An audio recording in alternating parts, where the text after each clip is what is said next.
네, 여러분 안녕하십니까? 이번 주 설교는 녹화로 전해드리게 되었습니다. 이번 주 설교 말씀을 제가 읽겠습니다. 마태복음 6장 8절에서 13절입니다. 그러므로 그들을 본받지 말아라. 하나님 너희 아버지께서는 너희가 구하기 전에 너희에게 필요한 것이 무엇인지를 알고 계신다. 그러므로 너희는 이렇게 기도하여라.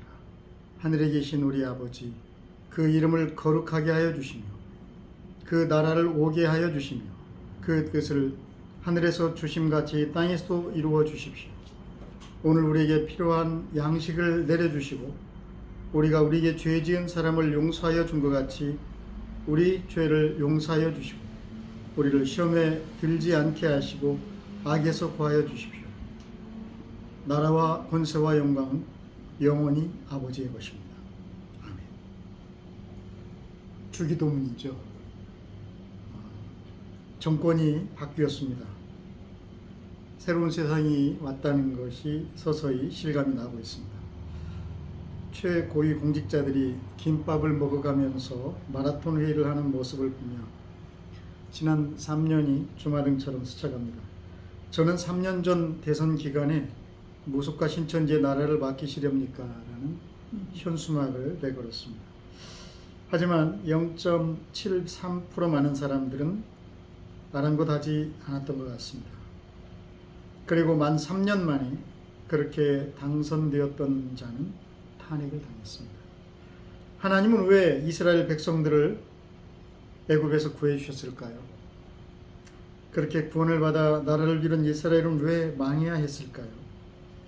여러분 잘 알듯이 당시 이집트는 온갖 신들을 숭배하고 또 신들에 의해 통치되는 우상의 나라였습니다. 그런 나라에서 이스라엘은 400년간 종살이를 하였던 것입니다. 하나님은 이스라엘 백성들을 구해내시기 전에 모세를 통해서 이런 말씀을 주셨지요. 출애굽기 6장 7절입니다. 그래서 너희를 나의 백성으로 삼고 나는 너희의 하나님이 될 것이다. 그러면 너희는 내가 주 곧 너희의 하나님임을 알게 될 것이다. 하지만 모세의 등장으로 처음에는 그들의 살림살이가 더욱 고통스러워졌습니다. 따라서 백성들은 이 말을 믿지 않았죠. 현실의 벽은 너무나 높았습니다. 그래서 모세는 심지어 왜 저를 보내셨냐고 하나님 앞에서 그런 푸념 아닌 푸념을 하기도 했죠. 그러나 우리가 잘 알듯이 우리 하나님께서는 10가지 재앙을 통해서 이집트의 우상들이 애굽의 우상들이 하나씩 처절히 무너지는 것을 백성들에게 똑똑히 보여주십니다. 그리고 출애굽 2개월 만에 시내산에 당도한 백성들은 주님의 이런 말씀을 듣지요. 모세만 들은 거 아닙니다. 레위기 11장 45절입니다. 나는 너희를 하나님이 되려고 너희를 애굽 땅에서 인도하여 낸 여호와라. 내가 거룩하니 너희도 거룩할지어다. 거룩하신 주님은 당신의 백성이 이스라엘 역시 거룩하라고 하신 것입니다. 400년 만에 그 우상에 속을 것 같은 그런 나라에서 구원을 받았으니 주님의 이 거룩하라고 하신 말씀이 더 아마 뼈에 사무쳤을 것 같습니다. 그들은 진정 새로운 세상을 만난 것입니다. 당연히 주님의 말씀처럼 거룩해야지요. 하지만 어떻게 되죠? 이사야서 65장 2절 3절에서 주님은 이렇게 말씀하시지요. 내가 종일 손을 펴서 자기 생각을 따라 옳지 않은 길을 걸어가는 패역한 백성들을 불렀나니 곧 동산에서 제사하며 벽돌 위에서 분향하며 내 앞에서 항상 내 노를 일으키는 백성이라. 하나님의 한탄입니다. 남과 북으로 갈라졌던 이스라엘은 결국 모두 처참하게 멸망하고 말아버리죠. 이제 다시 질문을 생각해 봅니다. 하나님은 왜 이스라엘을 구원해 내셨습니까? 주님은 구원해 내시기 전에도 그리고 구원하신 후에도 나는 너희의 하나님이 되려고 너희를 애굽 땅에서 인도하여 낸 여호와라. 내가 거룩하니 너희도 거룩하라고 하셨습니다. 베드로전서 2장 9절에는요. 놀랍게도 신약 성경이죠. 이런 말씀이 있더군요. 그러나 여러분은 택하심을 받은 족속이요 왕같은 제사장들이요 거룩한 민족이요 하나님의 소유가 된 백성입니다. 그래서 여러분을 어둠에서 불러내어 자기의 놀라운 빛 가운데로 인도하신 분의 업적을 여러분이 선포하는 것입니다. 그리고 이어서 10절에는 전에는 하나님의 백성이 아니었으나 지금은 하나님의 백성이라고 했습니다. 저는 여기 지금은 하나님의 백성, 이 말씀이 마치 이스라엘 백성들을 구해내신 우리 하나님께서 그들에게 주셨던 그 말씀을 우리에게 다시 주시는 것 같습니다. 여러분은 지금은 하나님의 백성입니까? 우리는 이제 이 세상에서 예수 그리스도를 믿음으로 하나님 나라의 백성으로 살아가게 되었다는 것입니다. 우리가 살펴보았듯이 구약 성경에서 주 하나님이 이스라엘 백성을 향해서 그토록 강조해 주셨던 바로 그 말씀입니다. 저는 주기도문을 다시 새겨보면서 주님이 우리에게 가르치신 이 기도야말로 하나님이 우리의 하나님이 되시고 우리가 그의 백성이 되는 비결이 숨어 있다는 것을 알게 되었습니다. 지금 우리는 하나님의 백성입니다. 택하심을 받은 왕 같은 거룩한 하나님의 소유가 된, 이 말은 원어로는 하나님의 보물이 되었다는 뜻이거든요. 바로 지금은 우리는 하나님의 백성입니다. 그래서였을까요? 주님은 이 기도를 가르쳐 주시기 전에 하나님 백성으로서 하지 말아야 할 기도가 있음을 경고해 주셨습니다. 간단히 말씀드리면 첫째, 두 가지예요. 첫째, 위선자들처럼 기도하지 말아라. 두 번째는 이방인들처럼 기도하지 말아라입니다. 주기도문을 가르쳐 주시기 전에 우리 주님께서는 이런 기도하지 말라고 하셨던 것입니다. 이 위선자들의 기도 그리고 이방인들의 기도 둘 다 공통점이 있다면 그 마음속에 하나님을 모신 자들이 아니라는 것입니다. 그래서 위선자들은 하나님이 아닌 사람에게 보이려는 기도를 하는 것이고 이방 사람들은 자기의 필요와 목적을 위해 갖은 정성으로 기도를 한다고 하시는 겁니다. 숨어 계신 하나님과 필요를 이미 아신 하나님을 이들은 전혀 알지 못하고 믿지 않는 것입니다.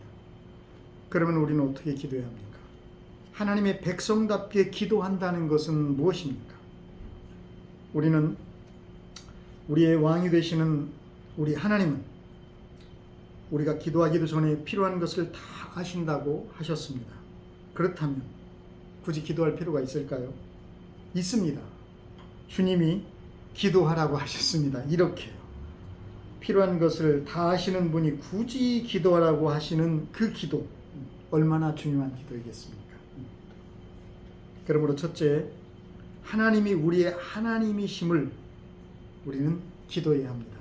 저는 그것이 하나님이 진정 우리 하나님이시라는 바로 그것이 우리 주님께서 우리에게 가르쳐 주신 기도 앞부분의 세 가지가 바로 그 기도라고 저는 믿습니다. 자, 그러나 여기서 제가 까먹고 넘어갈 뻔했습니다. 그 전에 우리 예수님께서 이 세 가지 기도 그리고 네 가지 기도, 이 7가지 기도 제목을 우리에게 가르쳐 주시기 전에 우리 예수님께서는 먼저 이렇게 말씀을 하고 계십니다. 하늘에 계신 우리 아버지요 라고 하시죠. 하늘에 계신 우리 아버지요. 출애굽기 4장 22절에 보면 우리 하나님께서 이렇게 말씀하시죠. 이스라엘은 나의 맏아들이라. 그렇기 때문에 나의 맏아들을 놓아 보내지 않으니 내가 너의 맏아들을 죽게 하겠다. 23절입니다. 우리 주님께서는 이스라엘 백성들을 맏아들로 부르셨다고 그렇게 말씀하셨습니다.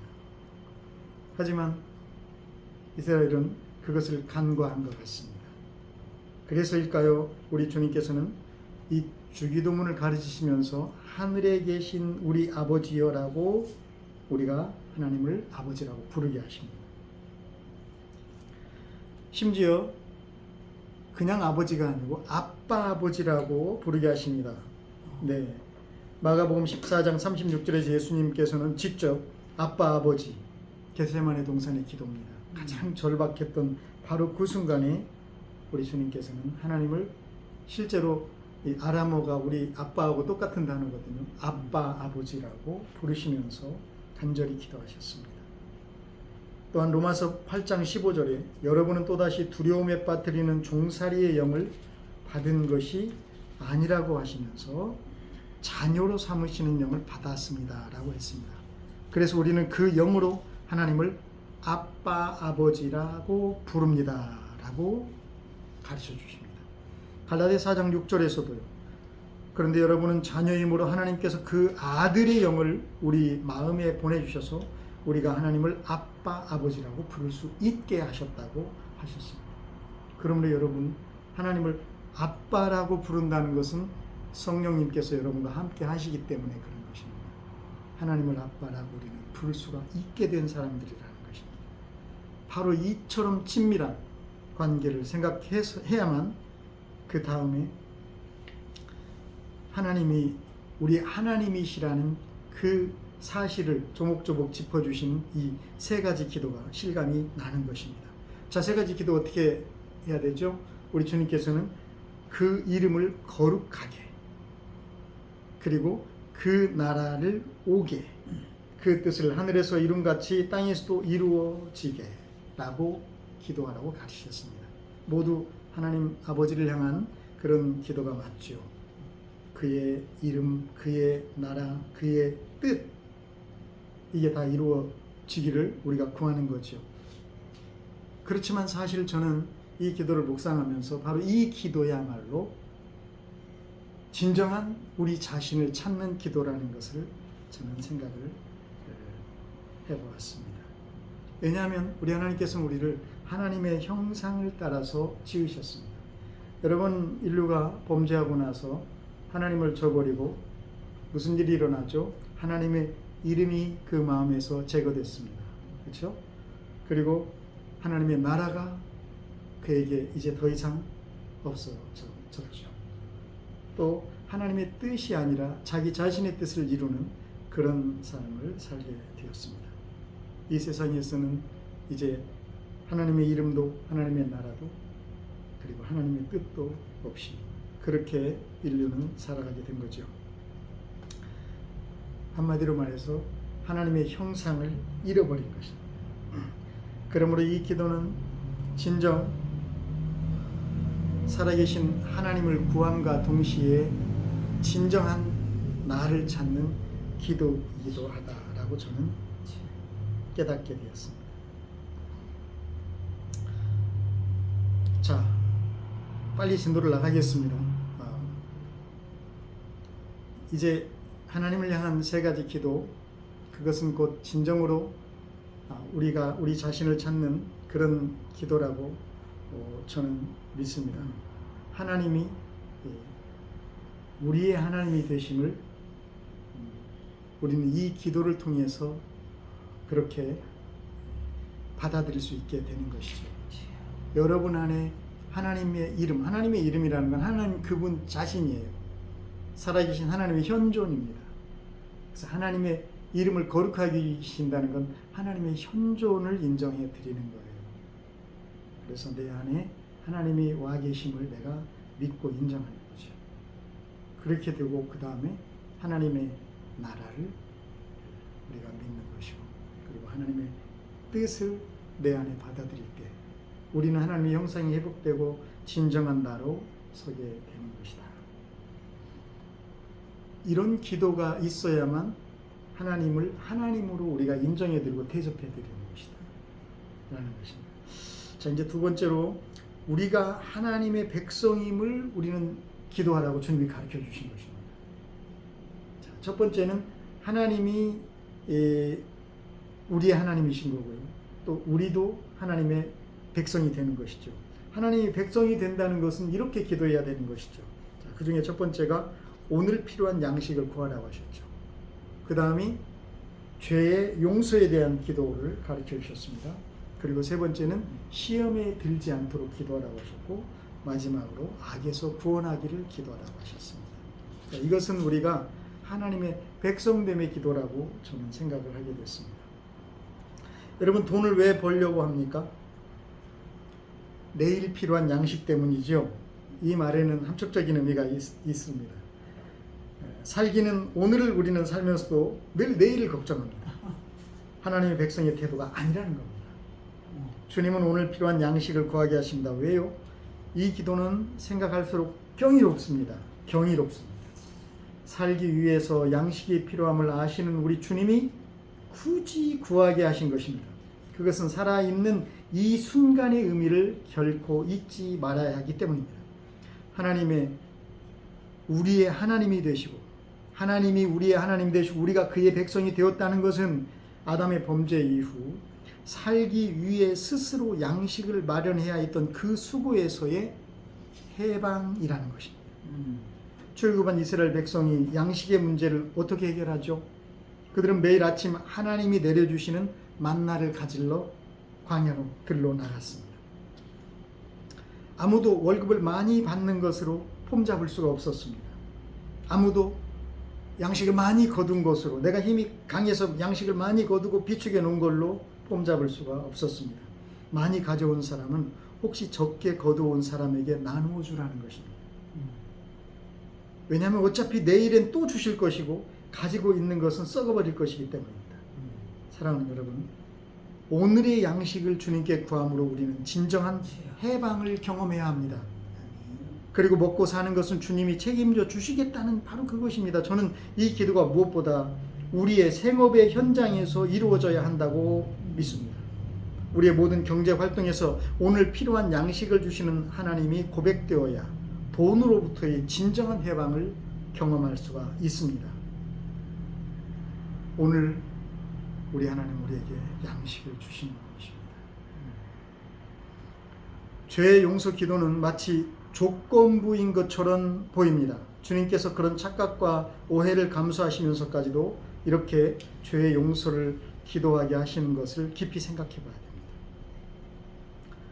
죄의 용서를 기도하게 하시는데 우리에게 죄 지은 사람을 용서해 준 것 같이 우리의 죄를 용서해 달라고 기도하도록 가르치십니다. 그렇다면 우리는 이 기도에서 자연스럽게 무엇을 떠올리게 되죠? 내가 누군가를 용서해 준 그 용서의 기억을 떠올리는 것이죠. 그것이 맞습니다. 사랑하는 여러분, 저는 너무나 부끄럽습니다. 솔직히 용서의 기억이 분명하지가 않습니다. 오히려 나에게 잘못하거나 실수한 사람에 대해서 분노하고 그 분노를 차마 표현하지 못해서 체면상 혹은 목사니까 가슴에 꾹꾹 담아놓았거나 또는 나도 모르게 분출했던 그런 기억이 많습니다. 저는 먼저 용서하지 못한 죄를 회개해야만 할 것 같습니다. 아마도 교만한 마음에서 베드로는 이런 질문을 드린 것 같습니다. 마태복음 18장 21절입니다. 그때 베드로가 예수께 다가와서 말하였다. 주님, 내 형제가 나에게 자꾸 죄를 지으면 내가 몇 번이나 용서하여 주어야 합니까? 7번까지 하여야 합니까? 이때 예수님께서 무슨 대답을 하시죠? 여러분 잘 아시죠? 7번만이 아니라 70번을 7번이라도 하여야 합니다. 그리고 이어진 이야기가 어떤 이야기죠? 여러분 잘 아시는 1만 달란트 빚진 자와 100데나리온 빚진 자의 이야기를 주님께서 들려주신 것입니다. 그 질문 다음에요. 제가 그것을 계산을 해봤습니다. AI의 도움을 받아서요. 1만 달란트는 지금 환산은 3조 원 정도가 됩니다. 그럼 100데나리온은 얼마일까요? 500만 원 정도 됩니다. 비교가 안 되죠. 자, 그렇다면 이 이야기의 결론은 어떻게 될까요? 여러분 기억이 납니까? 마태복음 18장 35절입니다. 너희가 각각 진심으로 자기 형제 자매를 용서해 주지 않으면 나의 하늘 아버지께서도 너희에게 그와 같이 하실 것이다 라고 하셨습니다. 죄의 용서 기도를 통해서 우리는 진정 용서를 배웁니다. 하나님의 백성은 용서의 사람이었던 것입니다. 그 다음 기도 제목이 뭐였죠? 시험에 들지 않기를 기도하여 달라고 주님은 가르쳐 주셨습니다. 마태복음 4장 3절 주님을 기억합니다. 당시 예수님은 40일 금식하셨죠. 그리고 시장하셨습니다. 그런데 시험하는 자가 와서 예수께 말하였다. 이렇게 되어 있습니다. 시험하는 자가 뭐라고 하였죠? 네가 하나님의 아들이거든 이 돌들에게 빵이 되라고 말해보아라. 배고프면 밥을 먹어야 한다는 것은 너무나 잘 알죠. 우리 주님도 아시죠? 세상의 이치 아니겠습니까? 그런데 놀라운 것은 그것이 지금 무엇의 도구가 되고 있습니까? 시험의 도구가 되고 있습니다. 여러분, 시험은 무슨 특별한 어떤 일에서만 일어나는 것이 아닙니다. 네, 하나님 나라의 백성이 아니라면 이건 시험이 아니죠. 하지만 이제 우리는 하나님 나라의 백성이기 때문에 이것이 시험이 되는 것입니다. 그럼 어떻게 해야 합니까? 예수께서 대답하셨습니다. 성경에 기록하기를 사람이 빵으로만 살 것이 아니라 하나님 입에서 나오는 모든 말씀으로 살 것이다 하였다. 마태복음 4장 4절입니다. 하나님 백성은 빵만으로 살지 않습니다. 물론 빵도 먹어야 합니다. 하지만 빵만으로 살지 않습니다. 하나님 백성이니까요. 그래서 이게 시험이 되는 겁니다. 빵만으로 살려고 하면 이건 시험에 걸리는 거죠. 40일 금식한 상황에서도 빵이 아니라 하나님 입에서 나오는 말씀이 먼저라는 것입니다. 그래서 시험에 든다는 것은 세상의 삶에서 살아계신 하나님과 하나님의 말씀이 그 다음 순위로 밀려나는 그 순간입니다. 다시 한번 말씀드립니다. 시험에 든다는 것은 어떤 집사님이 나에게 뭔가 잘못된 어떤 얘기를 해서가 아니라 시험에 든다는 것은 세상의 삶에서 살아계신 하나님과 하나님의 말씀이 그 다음 순위로 밀려나는 그 순간입니다. 절대 잊으면 안 됩니다. 우리는 하나님의 백성입니다. 자, 마지막 기도 제목 보겠습니다. 주님은 마지막 기도 제목을 악에서 구하여 주십시오라고 알려주셨습니다. 여러분, 이 기도에서 싸움터의 한가운데 처해 있는 그런 절박감, 위기감이 느껴집니다. 계시록 12장 9절에 이런 말씀이 있습니다. 그래서 그 큰 용 곧 그 옛 뱀은 땅으로 내쫓겠습니다. 그 큰 용은 악마라고도 하고 사탄이라고도 하는데 온 세계를 미혹하던 자입니다. 그 용의 부하들도 그와 함께 땅으로 내쫓겠습니다. 무슨 말인지 잘 모르겠습니까? 네, 계시록은 온갖 상징들로 되어 있죠. 묵시록이라고도 하죠. 큰 용, 곧 옛 뱀. 큰 용은 악마라고도 하고 사탄이라고도 한다. 그는 온 세계를 미혹하던 자다. 근데 그가 어디로 내쫓겼다고요? 땅으로 내쫓겼다고 말씀해 주셨습니다. 우리가 사는 땅입니다. 우리의 싸움은 그래서 눈에 보이는 적이 아닙니다. 이 적들은 결코 만만하거나 호락호락하지 않습니다. 그래서 바울은 전신갑주를 입어야 한다고 에베소에서 말씀을 들려주시죠. 어쩌면 우리는 주님의 이 기도를, 어쩌면 바울은 주님의 이 기도를 좀 더 구체적으로 풀어준 것이 아닌가 그런 생각이 듭니다. 제가 한번 읽어보겠습니다. 전신갑주 에베소서 6장 14, 17절인데요. 여러분은 진리의 허리띠로 허리를 동이고 정의의 가슴막이로 가슴을 가리고 버티어 서십시오. 발에는 평화의 복음을 전할 차비를 하십시오. 이 모든 것에 더하여 믿음의 방패를 손에 드십시오. 그것으로서 여러분은 악한 자가 쏘는 모든 불화살을 막아 꺼버릴 수 있을 것입니다. 그리고 구원의 투구를 받고 성령의 곧 하나님의 말씀을 받으십시오. 자, 이건 너무나 우리가 주일학교 때부터 많이 배웠기 때문에 잘 기억이 나겠죠. 그런데 막상 기억해 보라고 하면 투구, 검 이런 건 생각나는데 그 앞에 있는 정작 중요한, 사실 그 당시는 이제 로마 병사들을 아마 바울도 연상을 하면서 말씀을 더 확실하게 새겨주려고 아마 그랬던 것 같습니다. 자, 앞에 있는 것만 제가 말해 보겠습니다. 진리, 정의, 복음, 믿음, 구원, 성령, 곧 말씀. 이게 전신갑주라고 하는 거죠. 즉 이런 덕목들을 우리가 몸에 입듯이, 갑주라는 갑옷을 입는 거잖아요. 왜 입습니까? 싸움터에 가야 되기 때문에 그렇죠. 여러분, 이 세상에 산다는 것은 악과의, 원수와의 싸움이라는 것입니다. 그래서 이런 갑옷을 입어야 될 것 같다라고 바울이 강조를 해준 거죠. 다시 한번 말씀드립니다. 진리, 정의, 복음, 믿음, 구원, 성령 곧 말씀. 자, 그런데 이 6가지 이 말씀들이 한 분을 향하고 있다는 그 사실이 여러분 보입니까? 계시록 요한계시록은 앞서간 선배들이 그 악마를 어떻게 이겨냈는지를 우리에게 가르쳐 줍니다. 계시록 12장 11절입니다. 우리의 동료들은 어린 양이 흘린 피와 자기들이 증언한 말씀을 힘입어서 그 악마를 이겨냈다. 그들은 죽기까지 목숨을 아끼지 않았다. 어린 양이 흘린 피가 무엇을 말해줍니까? 우리의 죄의 대가로 드려진 예수님의 십자가 맞죠? 아버지 하나님의 사랑의 확증인 그 십자가. 이 은혜를 경험한 자들은 예수님이 그리스도 되심과 하나님의 사랑을 증거하지 않을 수가 없습니다. 그는 악마를 이기는 사람입니다.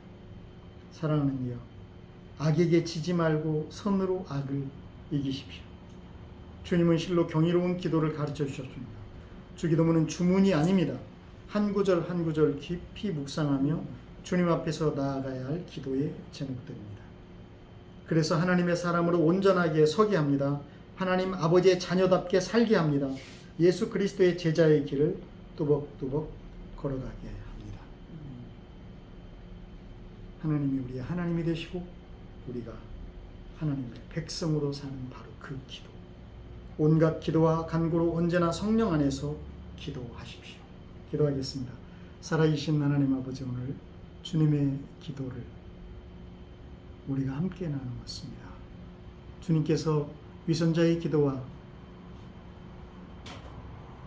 영적으로 고아와 같은 주님이 안 계신 그 이방인처럼 기도하지 말라고 하시면서 가르쳐 주신 이 놀라운 기도, 지금 우리가 하나님 백성으로서 어떻게 살아야 되는지를 분명하게 가르쳐 주시는 이 놀라운 기도를 가슴 깊이 새기게 하여 주시고 이 기도 가운데 들어가게 하여 주시옵소서.